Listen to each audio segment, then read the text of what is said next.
Chitra Subramaniam, first of all, congratulations on the success of the book. Did you expect it to sell so well? No. Do Well, you think, well, there's a generation that doesn't even remember, know anything about Bofors, and yet you've got them interested again? I mean, obviously, I wanted the book to sell. Yeah. But I hadn't realized the extent to which it was selling. I just went to two bookstores in the morning before seeing you, and they were saying it's flying off the shelf. I've seen that. I've seen people buying it at airports and everywhere. And more important, in a way, I've seen people talking about it. Yeah. So you've actually entered the public consciousness, which in this day and age, in this era of WhatsApp, is unusual for a book. I went to, I was telling you, I went to meet young people in a newsroom, this Saurabh, this Lalan Top people. Yeah. And they were all young people, and in their 20s and 30s. And when I walked in, they started clapping. Really? Yeah, I had tears in my eyes. I mean, good heavens. I mean, this is the kind of award, no? I mean, it But this is cannot surely be bigger than any replaced. journalistic award. This can be, nothing can replace this. That moment when, people actually thank you and they are young and they are reading, nothing can replace this. Nothing. And in an age when journalism is dying, when investigative journalism is a historic term rather than a current term, for someone like you, who's India's greatest investigative journalist ever, to command that kind of veneration from a younger generation is very heartening. No? Therefore, the question is, I don't think I'm being, again, wishful thinking, but I don't think investigative journalism is dying. It can't. I hope not. Till such time that we are journalists, till such time that people are around asking questions, I think journalism will do well. And I think every story is an investigation. It doesn't have to be at the level of the No, big. but see, I know what you mean. What we talk about with your investigative skills is that every single thing you said was documented. Yes. That you went to every source. Yes. You traveled, not paid for by your No. newspaper, often Yes. paid for by your husband and yourself. You went and you chased that story Yes. wherever it took you, Yes. without an agenda, Yes. without any preconceived notions, Yes. and you won the trust of people who normally would not speak to journalists. That is the peak of investigative journalism. Yes. And you kept that trust over years. Yeah. And I mean, that's what it is, Veer. At the end of the day, you don't have what they call an agenda. If you have an agenda, then why are you in journalism? Exactly. You shouldn't be. Just join politics. Correct. You shouldn't be in journalism, no. Yeah. I mean, then you should say, get into your politics and do your politics and be happy. And be open about what and be happy, correct. Don't do both. Okay, now there's two aspects to the book. One is Bofors and the other is your own story of how you uncovered it. So let's divide this into two parts. Let's first talk about Bofors, which you will admit is a fairly complicated case, and who better to explain it to the world than you. I'll give you a sort of caricature summary and you can correct me when I'm wrong. Bofors is a howitzer gun bought by the Indian Army, bought by India for the Indian Army from a Swedish armaments company. This company was later investigated on charges that it had bribed people in many countries to get contracts. The investigation threw up the name of India. Swedish radio, and I think was it 1987, broadcast that Bofors had 86. Sorry, 87. 87 had paid bribes to win a contract in India. It was enough, I think, for the government of India to have said, no, we didn't accept bribes. Instead, the government of India categorically said zero, no money was paid in relation with the contract. We now know that this was not true. And we know this is not true because of your work. Because at a time when the government and Bofors were both pretending that no commissions or bribes had been paid, the government of India then went further and said our policy was no commissions, so no money was paid in relation to the deal. You were able to prove that millions of dollars were paid. Not only were you able to prove that, you had copies of the bank transfers, some going to companies with names like Pitco, care of Sangam, or whatever. and you were able to establish that there was more than one person who had profited from that deal. We could assume, judging by the government's reaction, that some of that money was passed on to somebody else, but because you could not document it, you did not make that claim. Is that fair? Have I got it right so far? Yeah. Yeah, roughly correct. Now, one of the breakthroughs in the case was the Pitco, Moresco, Sangam, whatever, Lotus, yeah. by many Indians. Just explain who these people were and how these bribes were paid. So thank you. That's a good summary. So the bribes went into different tracks, and there were 3 accounts called Lotus, Tulip, and Mont Blanc. These were linked to the Hinduja company, Hindujas. Then there were 2 other accounts, which were Anatronics, which was the white account, and then a black account called Svenska, which was linked to Vinchadda. And then there was AE Services, which was linked to Ottavio Quattrocchi. Yeah. So let's start with the Hinduja link, because I remember the sensation when you printed the documents, and Swiss bank transfers and co are supposed to be secret. But here was a document that actually had the name of GP Hinduja, and his address. Yeah. And so tell me what happened when you published that document. So when we published that document, I think all hell broke loose. And what was even worse is that it said in the bank transfer that, if possible, do not write the name of the recipient. Yeah. So that was the beginning of the scandal, where the accountant asked that if the payments are legal, then why are you saying it? So it was Mr. GP Hinduja, the Hindujas, all of them. Did they get in touch with you after the documents came? No, but they didn't. But a lawyer called me. At that time, it was a lawyer who didn't want to be identified. It was Mr. This is Ram Jethmalani, right? Okay. But subsequently, I had a conversation with him. He was just so kind. He apologized. What did Ram say? In the beginning, Yeah. In the beginning, he said that I will get the letter, and I had blamed one of the biggest families, and I was going to get taken to court. And So you I said? Take me to court. Really? But look at me, I stood by what Sten was telling me, because he said this Pitco, Permanent Pitco money was paid. Yeah. So in fact, you say in the book that Pitco stood for Permanent International Trading Company. Permanent Hinduja being one of their ancestors. Yeah, but for Sten, it didn't mean anything. Yeah. So, I said, you take me to court. What can I do? You were not scared? No. Really? No. Okay. You've mentioned Sven. I think you need to explain who Sven was. Sten, sorry. Sten Lindström is the chief of police of Sweden, who had done... so what happened was that when the story broke, the government of India did what it does best. It put its head in the sand and said nothing has happened. No one has taken any money. So the Swedish National Audit Bureau was asked to investigate. Now, the Swedish National Audit Bureau, their purpose was to investigate the crime. And then they found out that bribes had been paid. But then when they sent the document to India, it was redacted. Yeah. They blackened out all the money. So having seen all of that, I think the prosecutor had it. So he then launched his own investigation, and Mr. Sten Lindström was the chief of police. So he did all this search and seize operations in the house of Martin Ardbo. Okay. Martin Ardbo was the chief negotiator. In fact, he used to stay he used to stay here in this hotel. The Moria. Yeah, he used to stay in this hotel. Yeah. In fact, they had their headquarters here. Yeah. Vinchadda had an office here. Yeah, they all. This was like a adda. Yeah, for these guys, yeah. And found out that these payments had been made. Interestingly enough, the Hindujas were sort of shadowing my work. Yeah, you've said that in the book. And they set up the interview with the Swedish Prime Minister, set up by them.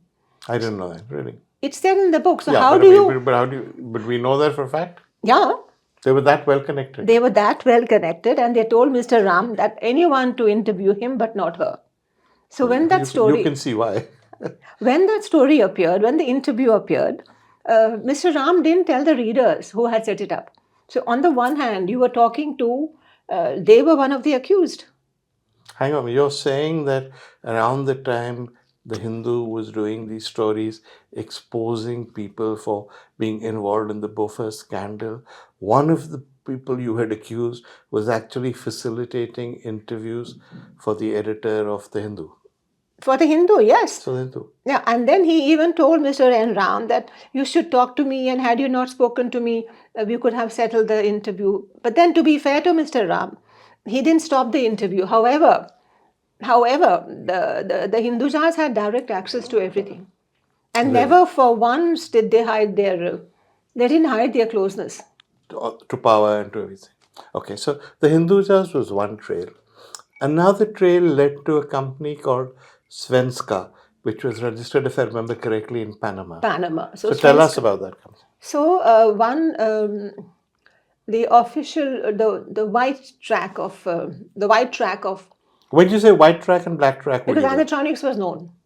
So when you say white track, No, it was in this no, they had an white office. track is what, the open track? The open track. They had an office here, and Bofors claimed that he was just organizing meetings and hotels. This is a man called Vinchadda. Vinchadda. Okay. Who was a reasonably well-known arms dealer in Delhi. Reasonably well-known arms dealer, and did a lot of work. Okay. Because after all, these arms negotiations take up to 10 years. So you have to run with a file and all that.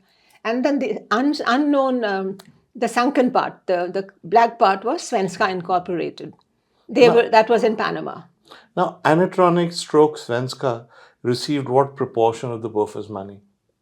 Officially $188 million. And I want to come back to that also about the proportion. So that were two tracks. Those were money. And then the third was AE services. You've also done some work on AE services. So we know one track led to the Hindujas. There's enough documentation to show that there was a connection. The second track led to Vinchadda. Again, there's enough documentation, and I met him when this was going on, and he made no attempt to deny it. What struck me as odd was that this guy was, for want of a better term, a common garden variety arms dealer of the kind you see hanging around Delhi. What made him worth so much money? Precisely. Yeah. Why would Bofors pay, as you say, common garden variety, such a lot of money? So there is a suggestion then that the money that went into that account actually was funneled somewhere else. Cut into. Okay. Now there's a third company which has gone by various names and a complicated structure, which is called AE Services. Now this is an interesting company because according to the government of India and according to Bofors, they were told fire your agents, and Bofors fired all their agents because they wanted to allegedly comply with the government of India. Shortly after that, fired their agents, they went and hired AE Services before the main contract. That contract is signed after that date, before the main Bofors contract could be signed. So who do you think would come into the deal at such a late stage? What they call the political hand. The political hand that can close the deal. Okay. And the political hand is somebody who, when all the numbers are on the table, and the political hand says, listen, I want this much, and there's no conversation.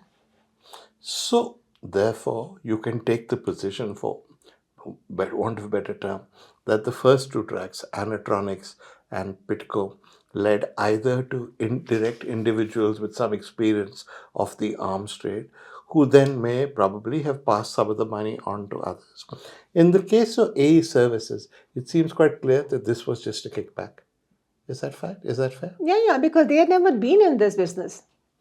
Yeah. Now, the interesting thing about AE Services, as you say in the book, is that it was registered in London. It was in Guildford, and it was run by a man called Major Bob Wilson. And they had and it was called Target Practice. And they had no activity until then running up. And they were owned by a Swiss company, which also had, according to your book, a British accountant called Stott, I think.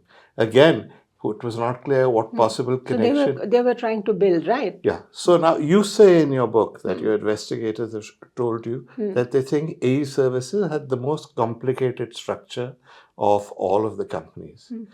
But we seem to know who was at the end of that structure. So tell us about that. We seem to know who was at the end of the structure and how greedy they were. Yeah. Because were you an arms dealer, you would not have touched the money so quickly. Right. But then the money has gone on. And now I know independently, there was that conversation in the plane to which I refer to between the two prime ministers, and they talk about paying other monies into this Bedlags Foundation. Yeah. So we're looking at 7 millions, Veer. Yeah. So we know that there's more money because this winding up charges is something they have done back. They have done some backdated to and back reference. back maths and all. But we know that it's more than 3%.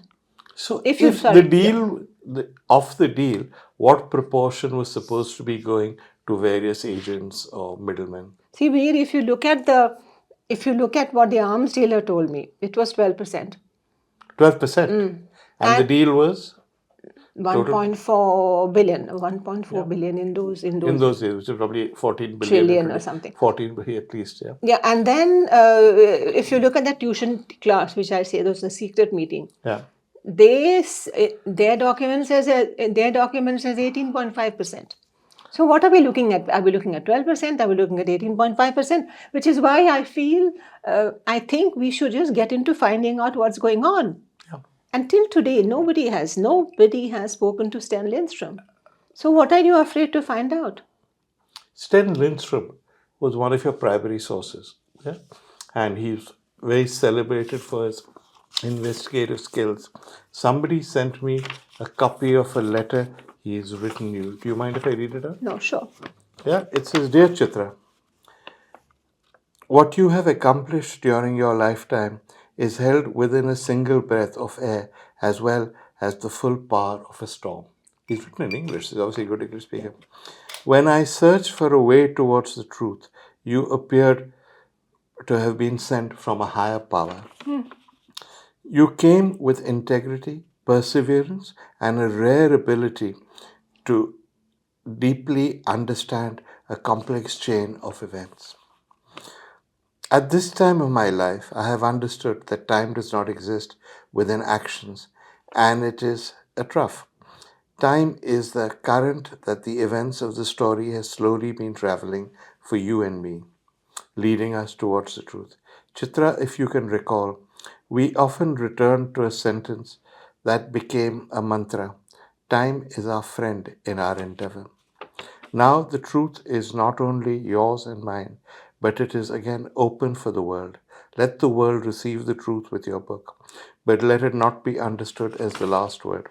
The real truth is as hard to catch as time, and since truth and time are understood in this world as change, they are controlled by events.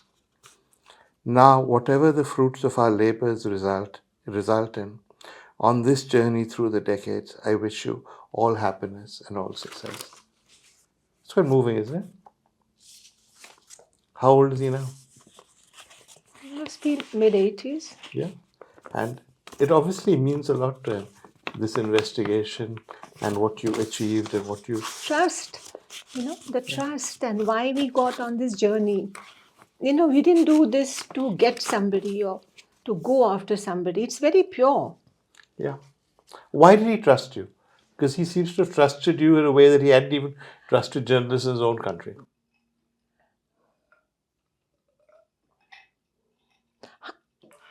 I don't know what to say, Veer. Yeah, but I mean, not only did he trust you, he seems to have regarded it as one of the most important things he achieved in his life. I don't know what to say. It's been an emotional time for you, coming back to these events. Very emotional. Writing the book has been emotional because it brought back so many memories, you remember. Yeah. It's not been an easy journey. No, it hasn't. It's been a really tough journey for you. I'll come back to the Bofors things. I want to talk a bit about you. You were a journalist. I knew you when you worked with India Today in India. You went to university in America, I think. You met your husband, you got married, you moved to Geneva. You had no intention of being an investigative journalist. Or famous or anything. No. Nothing of that sort. You were then alerted to this Bofors story when it happened, and you wrote all the articles that made the difference. Now, many things strike me, but two major things. One is that you got the trust of sources who hadn't spoken to anyone in Switzerland and in Sweden, which is very, very unusual. How were you able to do that? You were, without being rude, a relatively young, inexperienced journalist as far as they were concerned. Also an arms dealer. You were an arms dealer? Yeah, Car is an arms dealer. I got the trust. That's true. You got his one of the characters of the book, Car from the snake in the Jungle Book. Yeah. I think there is something in me that people trust. Yeah. Moharasi, that, I don't know what to tell you. Because so much of it came, like Watergate came from Deep Throat, but you had many Deep Throats and they trusted you absolutely. No? I think that, can I say something? Yeah. And you won't laugh. No? I think I'm a good person. Yeah, why would I laugh? It's true. Huh? It's true. Why would I laugh? No, you and I have a relationship of trust. Yeah. So it's that only. But you achieved that with people who knew nothing about you. Yeah. Yeah. Huh.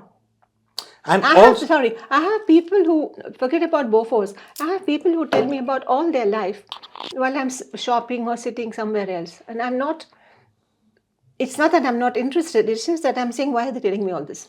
But you're the kind of person people open up to. Yeah, you have that ability.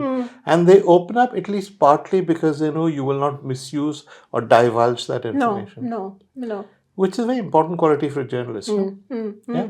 And subsequently, I worked with corporate people, and I had my own company, and I remember that. I met very top people. They would tell me all kinds of things.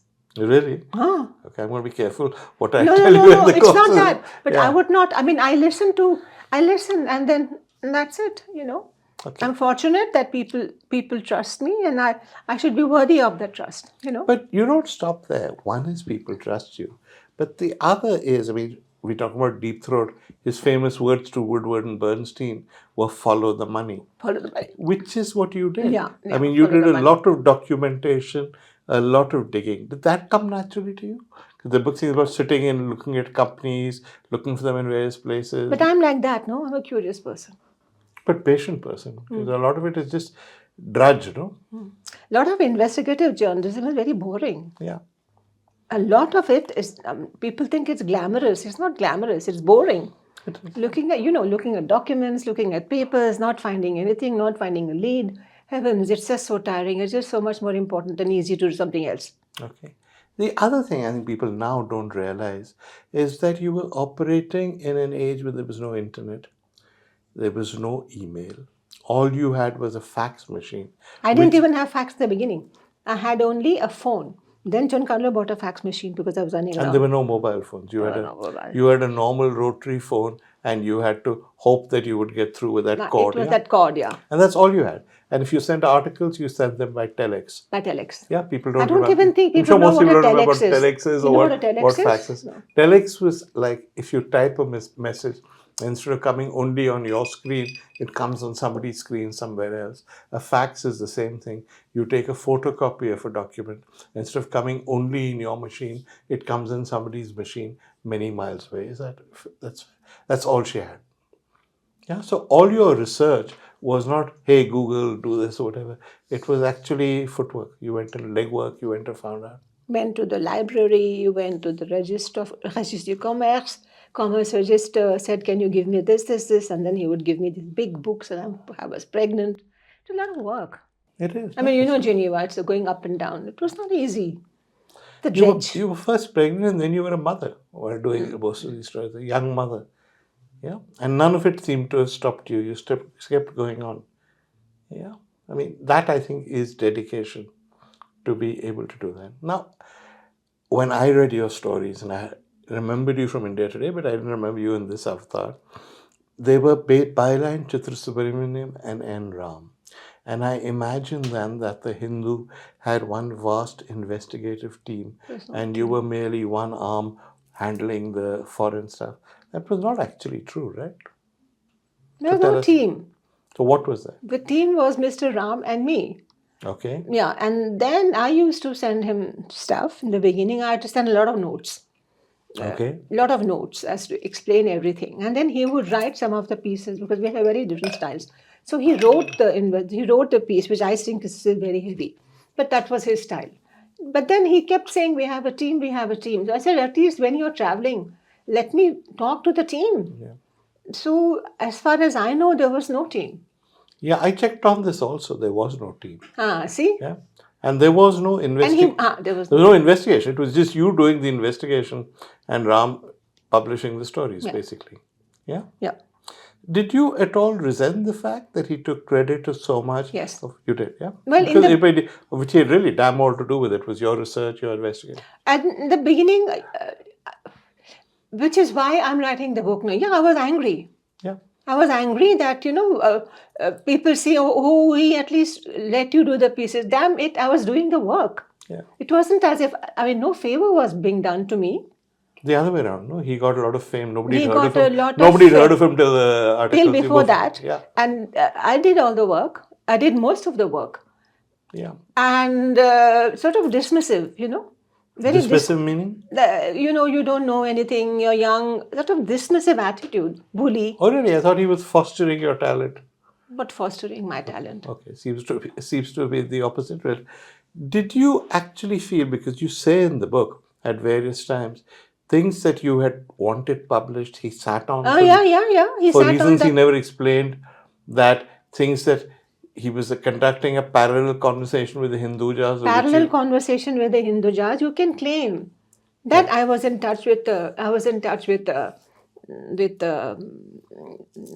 recipient. Then why were you not in touch with the Chaddas? Why were you not in touch with everyone else? Yeah. You can't be. The Hindujas were sort of Sten Lindström thinks that Hindujas got to him. They got his number. He still believes that, yeah. But you also say in the book that during this period, Mr. Ram was acting as an emissary of the very government you were writing about in other negotiations. Yeah. I mean, you are saying you're sitting on the AE Services Gandhi thing for almost a year. You don't publish it. Explain that, because that was an important story. That was a very important Tell us the story. That story was that that was the document, the only document that in Adbo's diaries, where he said that he'd had a meeting with Gandhi trustee lawyer. Yeah. Gandhi name came up for the first time in all the documents. So Mr. Ram sat on it. And when I asked him, why are you not using it? Because he said he'd been advised to for the opportune time. What's the opportune time? That sounds political. And who would advise him, and what is opportune? I mean, who decides what's opportune? Your readers have a right to know, no? You have a right to know. Secondly, he also sat on, that's when he threatened Mr. Gandhi and said that if you pay me to go to Sweden on a business ticket, I can get you more documents. Now, what kind of journalist does that? It's a pretty shocking story. That's shocking. And then he gave an interview about it in the Week magazine. That's how I know. He gave an interview about it? No. Okay. He then was very close to the government that succeeded your government, and was then portrayed as a man who toppled the last government by investigating Bofors, a charge he never really denied, and he took a Padma Bhushan from them. So were you party to all of this? No. No? No. I had no access to any of that. Really? And when we got the Padma Bhushan, Kumi was telling me, That's Kumi Kapoor, the well-known journalist. The well-known journalist. I mean, this was when Mr. Arun Nehru calls me and says, you're too young to get the Padma Bhushan. So how come I am not young to do the work, and then you call me and say I'm young? So it got very silly. And at that point, I was upset, Vir. Very upset. Yeah, upset at what? That the fact that you'd be lied to, that he'd taken I had been lied to. There was betrayal. Yeah. There was betrayal. There was no, it was all one way. And in hindsight, I think that the award was, Mr. Nikhil Chakravarti turned it down. Yeah, he did. So in hindsight, I'm quite happy that it went that way it did, because I don't believe Mr. Ram has any credibility today as a journalist. I don't think so.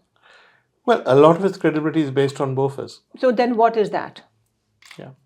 And then, you want me to send the document to somebody else in Norway, your friend, this, that, and the other. But, for example, how, he gave Sten's name was circulating in Delhi. Who gave it? Yeah, and Sten was your secret source, right? Yeah. And then you insult him. How did he insult him? Well, when we went to meet him the first time, he says, you tell me what you know. You don't speak to someone like that. Okay. You don't bully, that's just the attitude, just the attitude, Yeah. Like, this sense of, like, I know everything, I'm so and so. No, it doesn't happen. Okay. You've said this before in interviews and you said this in the book. As far as I know, there have been no denials or comments from his side. Yeah. So, in all fairness, we should say that if he has a comment or whatever, maybe he should make it. That's Maybe. okay. Yeah, that's Let him say his piece. There's enough time for everyone to say his piece and all that. I mean, it's okay. okay. I'm writing my piece after 35 years. Yeah, when you no longer have any particular vendetta or feuds, you are now detached enough to be able to tell the truth as you see it, no? Yeah. Now, one of the other interesting things about the Bofors thing, which we've referred to but not discussed, and you got that too, was that Martin Ardbo, who was the guy who negotiated the Bofors contract with India from this hotel, was a man who, strangely, for an arms dealer, kept a diary. And the diary contained a lot of personal stuff, like apparently there were references to he was worried he was putting on too much weight, yes. And it contained stuff that was actually quite damaging to Bofors because he talked about the India contract and there was an alphabet soup of people. He talked about a Gandhi lawyer. He talked about Serge. the Hindujas, who were apparently, according to the Bofors, were often called Hansons, but he talked about the Hindujas. He talked about their enemies, which included a man called Nero, who we imagine was Arun Nehru, a man called Serge Paul, who we imagine is Swaraj Paul, and a man called Sethia, who we imagine is Liberal Sethia, who was an industrialist in London who they had a big rivalry with. So obviously this guy knew what he was talking about. He talks about meeting a Gandhi trustee lawyer. We've never identified who that lawyer is, so there's been a lot of speculation. And I think the most important part of that is Q. He talks about a character called Q. And he says Q's involvement may be a problem because of the Gandhis. Am I remembering it correctly? Because of his closeness to R. Because of his closeness to R. Who was Q? So this is Ottavio Quattrocchi, the same So, people do not know what they so you have to explain it from scratch. Okay, so Ottavio Quattrocchi is an Italian businessman with an accountant background, and he was heading a company in Delhi called Stamproghetti. They were into oil energy. So he was brought into this deal in the end. Therefore, the whole question of why would an arms So deal? what you're saying is that A services, ultimately the trail led to Quattrocchi. Yes. Who was not only at the center of this, he was also the only one who was greedy enough to withdraw all the money immediately. So quickly. Yeah. So he comes in, and he was brought in, and he took the money. 7 million was given to him to AE services. Now he was able to conceal his identity for the early part of the scandal, when we focused on the Hindujas and when Chitra and co. When his name started emerging, he was in India. The government could have taken action against him. Instead, he was allowed to leave the country. Then various attempts were made to extradite him by various opposition countries. Nothing came of that. The money was never recovered, and now he's dead. Is that roughly correct? Yeah, I mean, he went to Malaysia. He fled. He was the Stamproghetti representative in Kuala Lumpur. Yeah. Correct. So the day my story appeared in the Indian Express, he fled. Now, how do you flee? Yeah. So there's always a list where you a no-fly list, or you would say. Yeah, and then you go to Malaysia. From there, you go to Argentina, and there's an Interpol alert against you. So how do you do that? Yeah. Because somebody very important is protecting you. So then he goes there. The first money goes from Bofors to a company called Nordfinanz Bank in Zurich. Okay. Up to then, it is anonymous. Then it goes to him to Quattrocchi in Switzerland, to Geneva. That's where he puts his name. He Maria and Maria and Ottavio Quattrocchi. Maria is presumably his wife. Now there's a name there. Then they are greedy enough to withdraw it. So now that leads us to the key thing. As you say in your book, and as Sten Lindström also said, there is no hard evidence linking Rajiv Gandhi to the deal. You won't have a check. But there is a lot of evidence which I wrote about at the time and you wrote about at the time, that the government did its best to prevent the truth from coming out. That in a sense it was like Watergate, that it wasn't just the burglary, it was the cover up and the way in which institutions of state were mobilized to cover things up. Now, you could see this happening. You could see a bogus JPC was set up and a useless report was You filed. wrote that fabulous piece. Yeah, that's wrong about me. And despite all of that, and you kept up the pressure, and they didn't, the government kept up the lies. And eventually the government said it was a destabilization theory. And it Foreign was not hand, foreign a hand. foreign hand, etc. And that, I mean, at the time, the government said nobody cares about Bofors. It's only a middle class issue.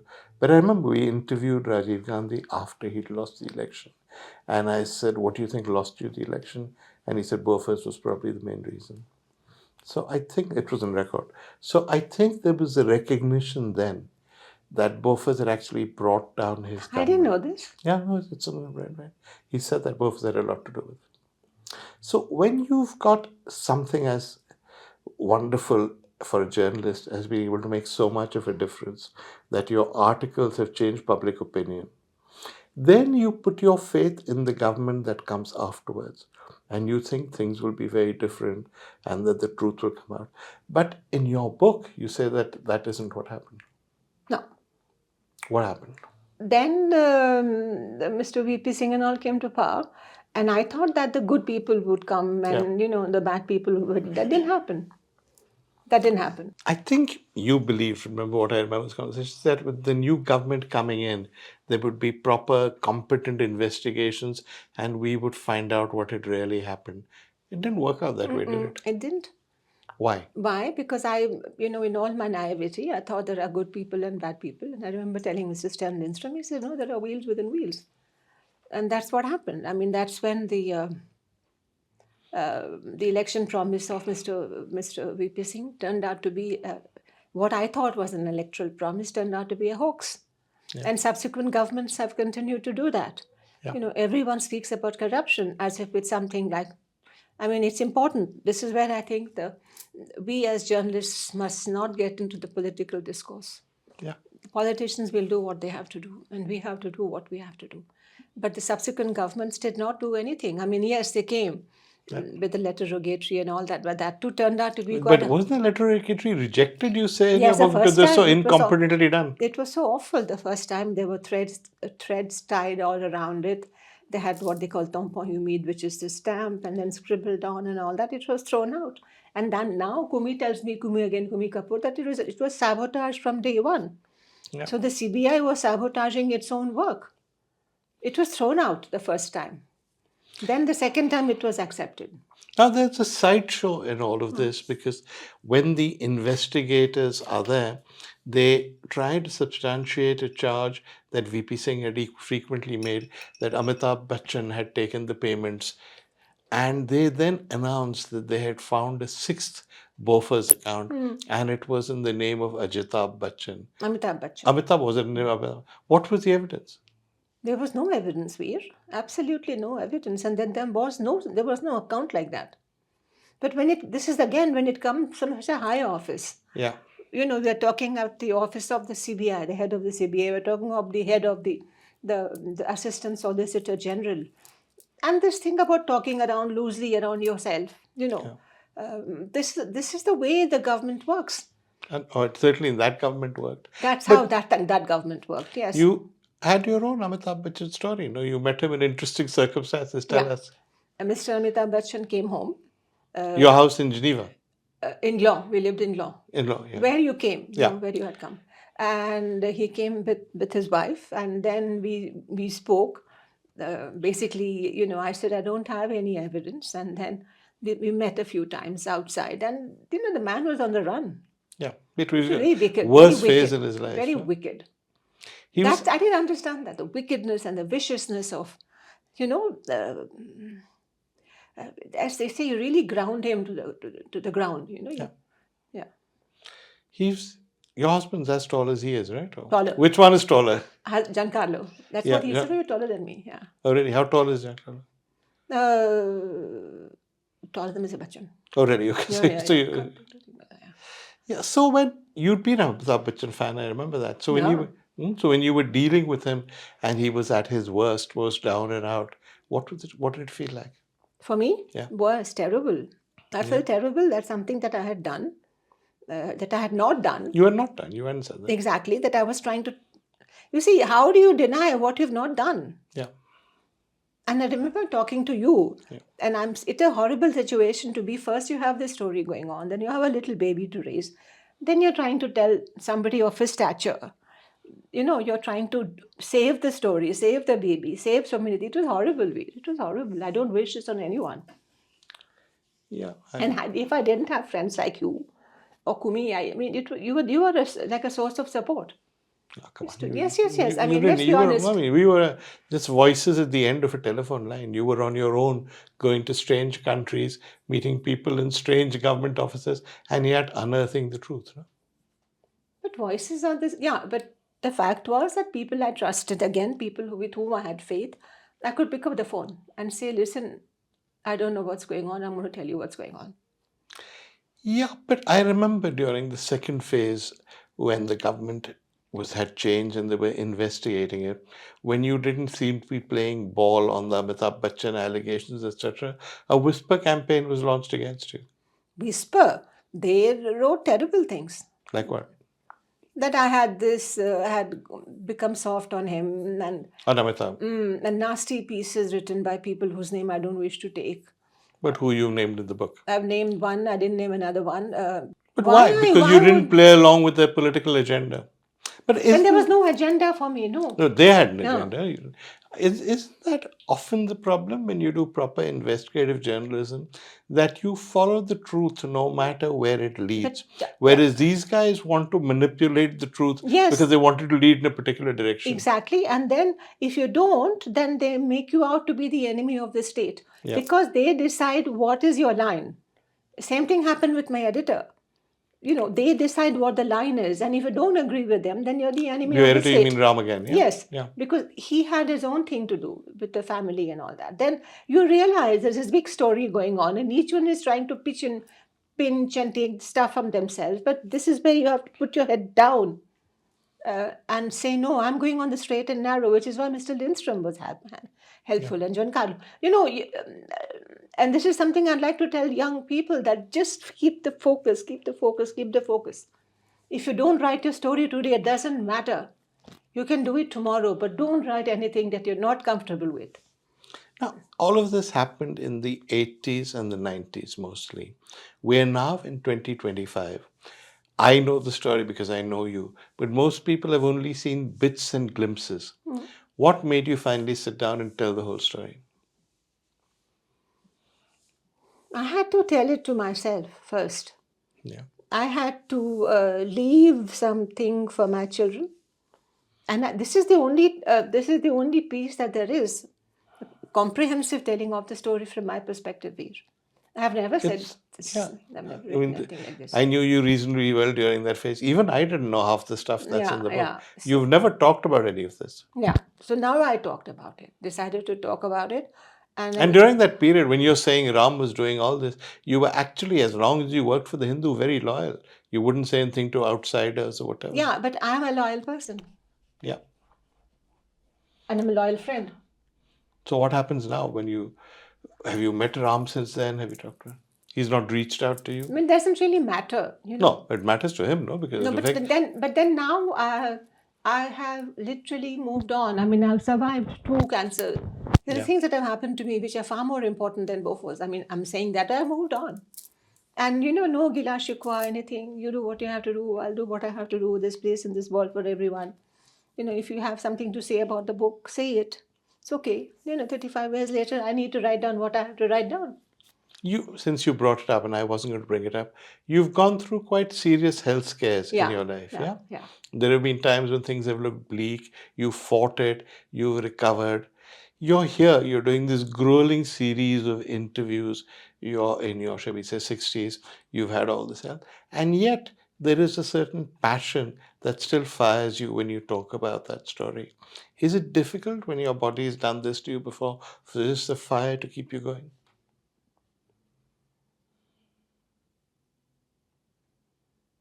Because I think, I start with that prayer, with this Hanuman Chalisa, and I believe